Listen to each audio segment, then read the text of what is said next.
Chapitre 3. Pauvre bûcheronne, ce matin-là comme tous les matins, tôt, très tôt, dans ce demi-jour d'hiver, s'essouffle dans la neige afin de ne pas manquer le passage de son train. Elle se presse et se presse, ramassant çà et là quelques branchages que le poids de la neige et de la nuit a brisés et jetés au sol.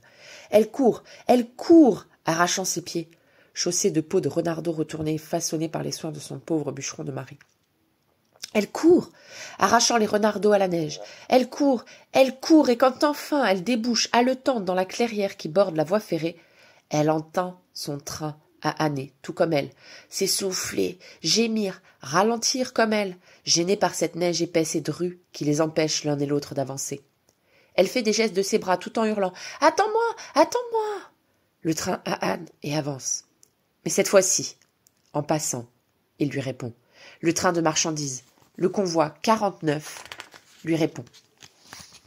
Et non pas d'un signe, mais d'un geste.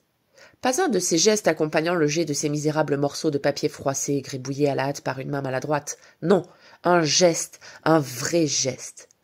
D'abord un drapeau a surgi de l'étroite lucarne, brandi par une main humaine ou divine, qui le lâche soudain, et le drapeau vient déposer sa charge dans la neige, à quelques 20 pas de notre pauvre bûcheronne, qui en tombe à genoux, main serrée sur sa poitrine, ne sachant que faire pour remercier les dieux. Enfin, après tant de vaines prières. Mais la main, dans la lucarne, se tend maintenant vers elle, et d'un doigt péremptoire, impérieux, lui fait signe de ramasser le paquet. Ce paquet est pour elle seule, il lui est destiné.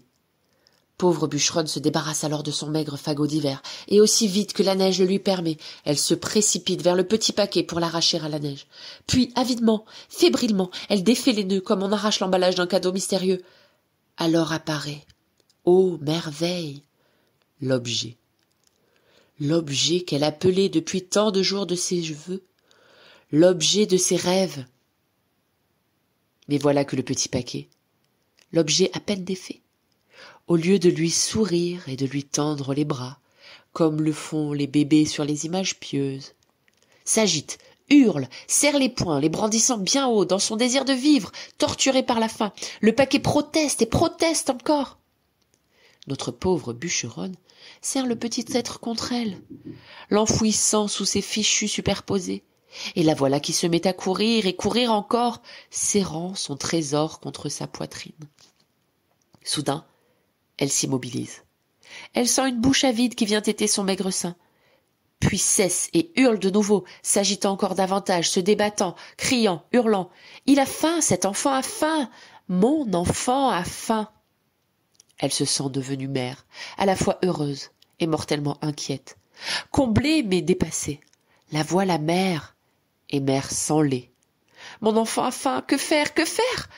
Pourquoi le dieu du train de marchandises ne lui a-t-il pas offert don de lait pour nourrir l'enfant qu'il lui offre? Pourquoi? À quoi pensent donc les dieux? Avec quoi veulent-ils que je le nourrisse? Arrivé au logis, le petit paquet posé sur le lit se tortille de plus belle, animé de l'énergie du désespoir et d'une faim de loup pris au piège. Pauvre bûcheronne allume alors un feu, verse de l'eau dans sa bouilloire et cherche encore. Pendant que l'eau bout, elle trouve un reste de catcha qu'elle va faire macérer dans l'eau bouillie. Mais avant, pour calmer son petit paquet, elle tend son doigt vers la bouche à vide. Le petit paquet s'en empare et tête, avec une rage obstinée. Puis soudain, s'avisant de la supercherie, il cesse de téter et se remet à hurler. Pauvre bûcheronne, pleurant en écho, le prend contre elle, tout en écrasant la catcha pour en faire une bouillie qu'elle tente, à l'aide d'une cuillère, de glisser dans la bouche hurlante. N'y arrivant pas, elle retrempe ce même doigt dans la catcha écrasée et l'offre de nouveau à la bouche de l'enfant, qui tète encore avec passion, puis lâche le doigt, recrachant la mère catcha. Pauvre bûcheronne en profite pour lui faire avaler un peu d'eau de cuisson, puis elle retend son doigt. L'enfant tète à nouveau. Peu à peu, avec de l'eau qui désaltère, de la catcha qui trompe sa faim, l'enfant se calme dans les bras de sa nouvelle mère, tandis que pauvre bûcheronne chuchote à son oreille, comme une chanson, une berceuse revenue de la nuit des temps, et qui la surprend elle-même. Dors, dors, ma petite marchandise, Dors, dors mon petit paquet à moi. Dors, dors mon enfant. Dors, dors. Puis elle dépose, délicatement, son précieux trésor au creux de son lit. Ses yeux, alors, se posent sur le châle déplié qu'elle a mis à sécher à même le lit. Un châle somptueux, fait de fils si fins, tissé si serré, orné de franges aux deux bouts et brodé de fils d'or et d'argent. Jamais elle n'a vu ni touché un châle si précieux. Il faut vraiment, pense-t-elle, que les dieux aient bien fait les choses en empaquetant leurs cadeaux dans une étoffe si somptueuse. Bientôt, elle s'assoupit à son tour.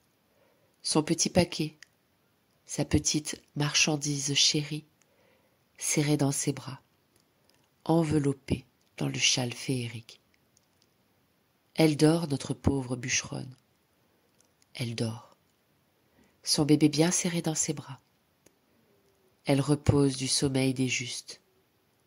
Elle dort là-haut, bien plus haut que le paradis des pauvres bûcherons et des pauvres bûcheronnes, bien plus haut encore que l'Éden des heureux de ce monde. Elle dort, tout là-haut, là-haut, dans le jardin réservé aux dieux et aux mères.